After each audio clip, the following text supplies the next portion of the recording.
Alright, let's talk about history. But not just history as a collection of facts. Today, we're diving into the murky waters where the past becomes a tool, even a weapon, used to shape our world right now. We're talking about pseudo-history. So, let's just start with this question, because it really frames everything we're about to cover. What if the history you think you know isn't the whole story? What if it's been twisted, not to be more accurate, but to push an agenda? So here's our game plan. We're going to define what pseudo-history even is, then look at two totally different case studies, one about Soviet history, the other a declassified US plan. After that, we'll break down the playbook they use, and most importantly, talk about how to protect ourselves from it. Okay, first things first, the age of pseudo-history. To really get a handle on how history gets manipulated, we have to understand the wild information environment we're all living in right now. You've probably heard this buzzword, post-truth. It was actually Oxford Dictionary's word of the year way back in 2016. It basically describes a world where the truth, well, it takes a backseat. What really matters is how something makes you feel, which, you can imagine, makes it super easy for people to be manipulated. And that leads us straight to our main topic, pseudo-history. I like this definition from Schirmer and Grauman. They call it the rewriting of the past for present, personal, or political purposes. In simple terms, it's history that looks and feels real, but it's built on a shaky foundation. It ignores evidence that doesn't fit and is basically designed to prove a point that someone already decided on. Alright, let's see this in action with our first case study. We're going to dig into one source's argument about Soviet history. And this is a really powerful example of a story that goes directly against what most of us have been taught. Okay, so the central claim of this source, which is called Lies Concerning the History of the Soviet Union, is pretty shocking. It argues that the commonly accepted figures, millions of deaths under Stalin from famine and in labor camps, are a complete myth. It says this story didn't come from historical fact, but from a propaganda campaign that started decades ago. So, according to this source, here's how the chain of disinformation supposedly went down. It claims it all started in 1933 with Nazi propaganda. Then, that story got picked up and amplified in the US by the massive newspaper empire of William Randolph Hearst. And then, decades later, it was cemented in the public mind by influential figures like Robert Conquest and the famous author Alexander Solzhenitsyn. And this really gets to the heart of the argument. Just look at these numbers. On one side, you have Robert Conquest's claim of 9 million political prisoners. On the other, the source, citing Soviet archives, says the number was more like 454,000. Conquest said 3 million died in the camps. The source says it was around 160,000. The difference is absolutely massive. It just goes to show how two historical accounts can be worlds apart. Okay, let's switch gears completely. If our first case was about rewriting what happened in the past, this one's about a plan to manufacture a fake present, to literally create a false historical event from scratch, all to justify a war. We're talking about a declassified US plan called Operation Northwoods. So picture this. It's 1962, the peak of the Cold War. The highest-ranking military leaders in the United States get together and draft a top-secret plan. And the plan is to stage terrorist attacks against their own country, against American citizens and soldiers, and then blame it all on Cuba to get the public on board for an invasion. It sounds like a movie plot, but it's not. And the specific ideas they came up with are just chilling. We're talking about staging a terror campaign in major US cities, assassinating Cuban immigrants, sinking refugee boats, blowing up an American ship, even faking a US military plane being shot down. These weren't just vague thoughts, they were concrete proposals for what we now call false flag operations. And they weren't even trying to hide it. This is a direct quote from the document. The whole point was to create defensible grievances. In other words, to cook up a fake scenario where the US looked like the innocent victim, giving them the perfect excuse to invade Cuba. Now, here's the most important part of the story. It never happened. The plan was signed off on by the chairman of the Joint Chiefs of Staff, but when it got to President John F. Kennedy's desk, he rejected it. Still, the fact that it was ever seriously proposed is, well, it's a deeply unsettling peek behind the curtain. So, we've seen two very different kinds of historical distortion, which brings up a pretty important question. How do we spot this stuff in the wild? Well, let's get into the disinformation playbook and build ourselves a toolkit. Okay, here are a few major red flags to look out for. First, cherry picking. That's when you only use the facts that support your argument and ignore everything that doesn't. Second, a big reliance on conspiracy theories. Secret groups pulling the strings without any real proof. Third is a lack of good sources. And finally, and this one's huge, is motivated reasoning. That's when you decide on the conclusion first and then work backward to find evidence to prove it. So, let's bring this all home. Guarding against fake history. Why does spotting these kinds of distortions matter so much, especially right now? Because let's be real, this stuff spreads like wildfire today. The source material uses this great term, WhatsApp University, for how fake history and bad information get passed around from person to person until it just feels true. It's so easy for context to get lost and for hidden agendas to get pushed. I love this quote from the historian Irfan Habib. He says, "A fake history for a nation is like a false memory for a person." And that really hits home, right? You need your memories to be accurate to make good decisions. Well, a country is no different. It needs a reliable history to understand itself and to navigate the future. So, we end right back where we started, with a big question. We're living in this ocean of information, where the past can be so easily twisted, where fake stories can be used to justify real conflict, and where it all spreads with a single click. So, how do we find our anchor? How do we hold on to a real evidence-based understanding of what... Today, we're diving into historical myths. And I'm not just talking about simple mistakes. We're looking at the powerful stories, and sometimes the deliberate lies that have shaped how we see the past and how we live in the present. So let me start by asking you a question. How much of what we call history is actually just a really good story? You know, one that's been told so many times we've all just started to believe it's a fact.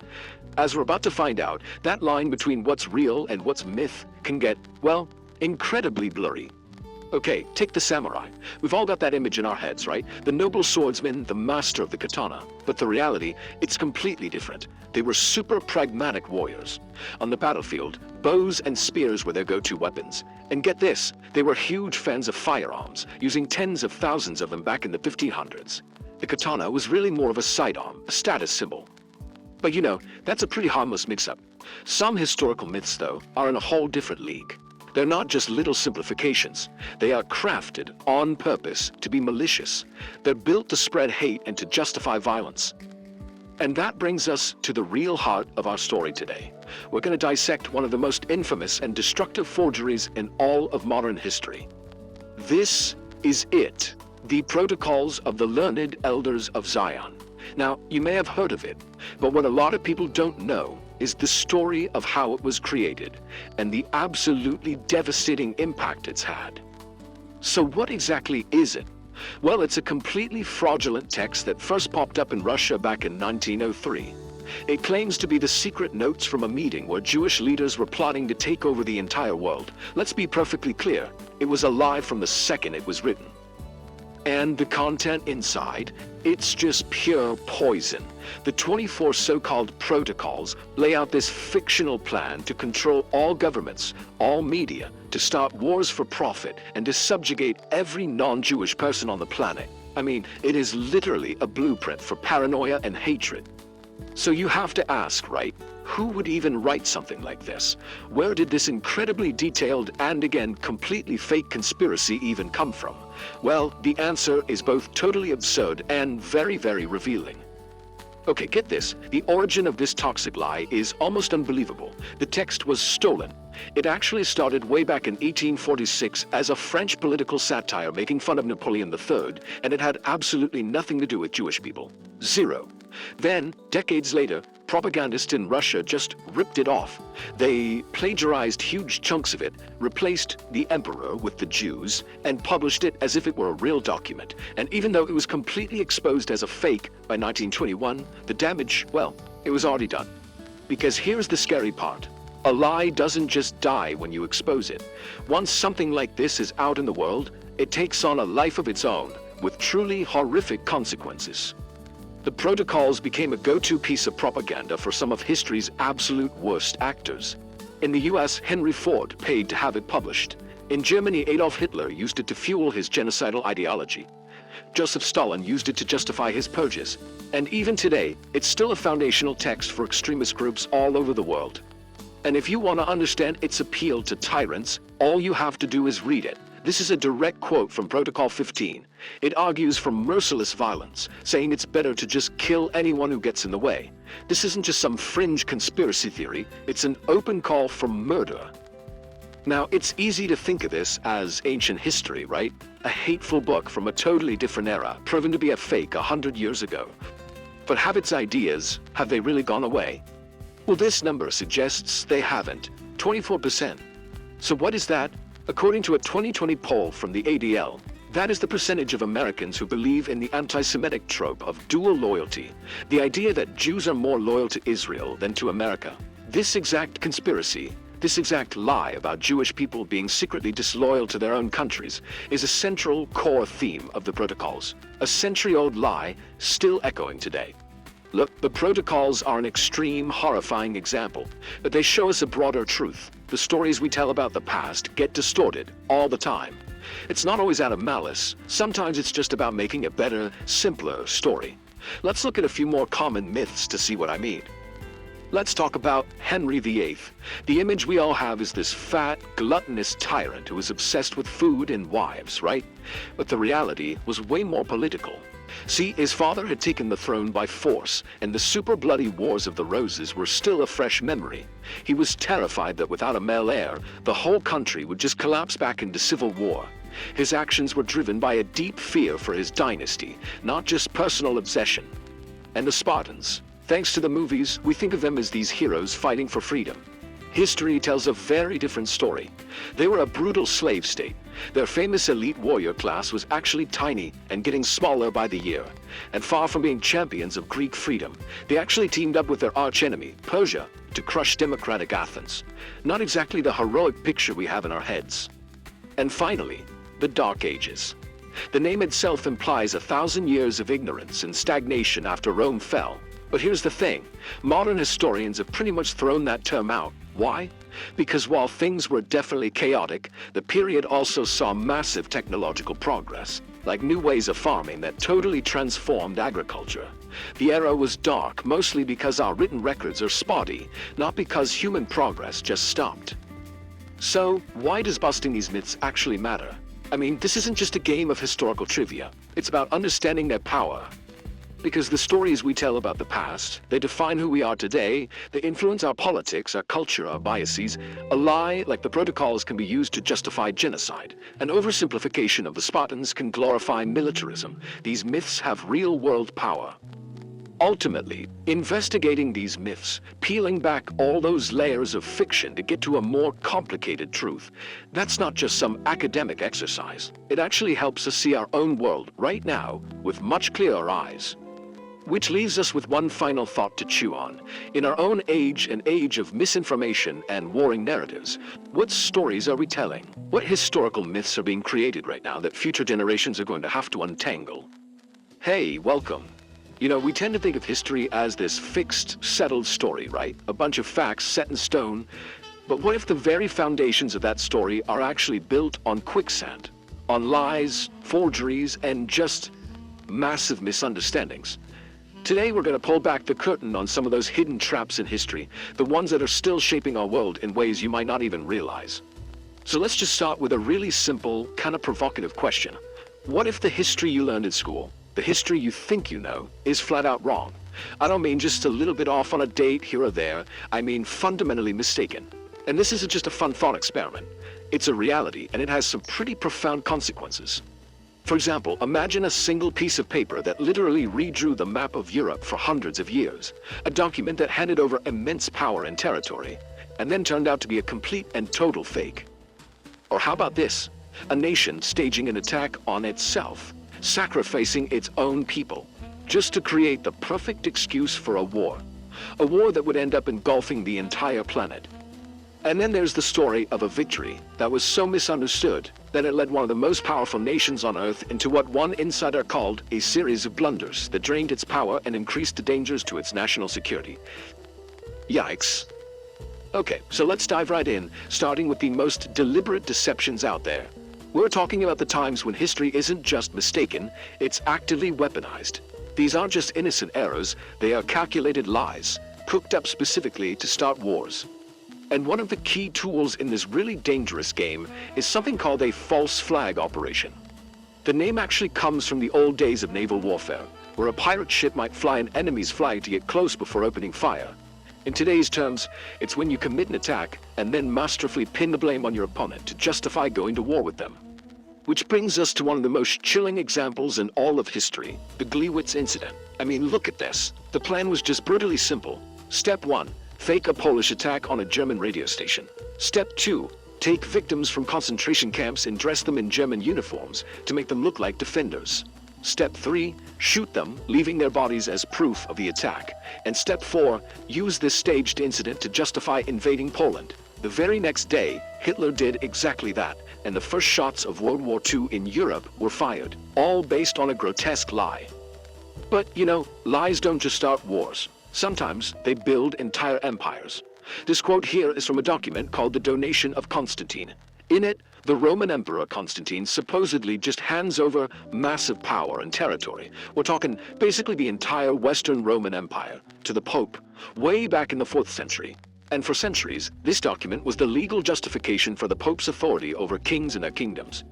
Well, there's just one tiny problem. It was a complete forgery, a total fake.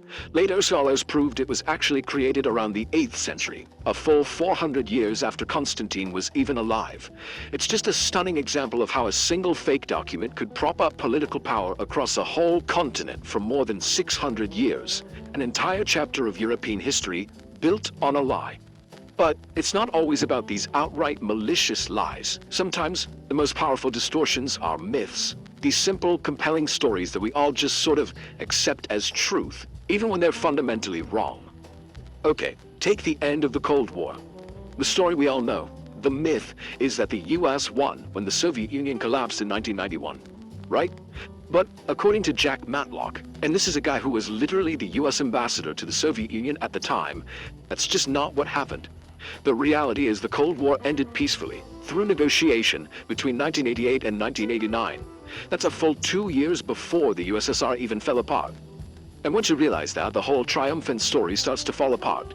The myth says US pressure made the USSR collapse, but the reality was it was internal reforms led by Mikhail Gorbachev. The myth says Russia was defeated, but Russia's leaders at the time were actually pro-Western and wanted to be partners. As Gorbachev himself put it, we all won the Cold War.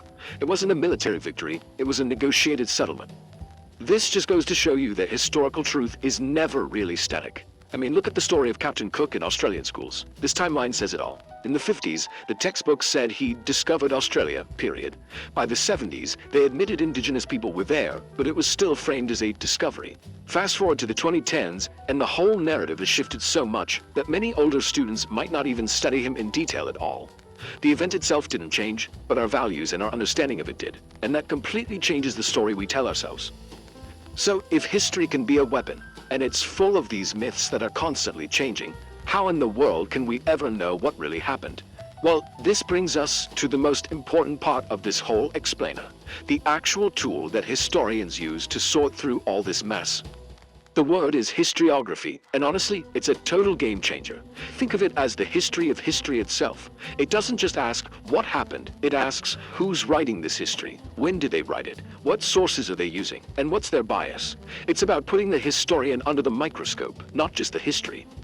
Because here's the secret, history isn't a monologue, it's a conversation. In fact, it's often a really loud argument. These textbook pages here show this perfectly. You can literally see historians debating the Cold War, and they're grouped into these different schools of thought. They're all looking at the same basic events, but coming to wildly different conclusions about what it all means. So for instance, you have the Orthodox view, which was really popular back in the 50s, that blamed the Soviet Union for everything. Then, the revisionists came along in the 60s and said, "Whoa, not so fast," pointing to America's role in escalating things. And now a lot of historians are post-revisionists, and they argue it was this tragic, complex mess of mistakes and misperceptions on both sides. See, none of these is the one capital T truth. They are all interpretations, different lenses on the past. Okay, so why does any of this matter? Who cares about some debate between a bunch of academics? Well, it matters because the version of the past that we choose to believe has enormous real-world consequences, right here, right now. Let's go back to Ambassador Matlock for a second. This guy wasn't just an academic. He was in the room where it all happened. And he argues really forcefully that getting the end of the Cold War wrong wasn't just some harmless mistake. He says it was a catastrophe that directly led to decades of flawed foreign policy. And here it is. This is the tangible price of believing that myth. Matlock argues that because the US believed it had defeated Russia, it treated them like a vanquished foe, not a potential partner. And this thinking contributed to one foreign policy disaster after another. It stalled nuclear arms reductions. He even argues it helped pave the way for the invasion of Iraq. All while crucial problems at home were being ignored. That's what's at stake when we get history wrong. So after all this, what's the big takeaway? Look, the point isn't to become a cynic who just believes nothing and trusts no one. The real goal is to become a critical thinker. It's about learning to ask questions of every story you hear. Who's telling this? What's their evidence? And maybe most importantly, what are they leaving out? Because the past is never really past. It's alive. It's in our laws, our national identities, our assumptions about the world. So the real question for all of us isn't just about what happened way back when. It's about which version of that history you're living inside of right now.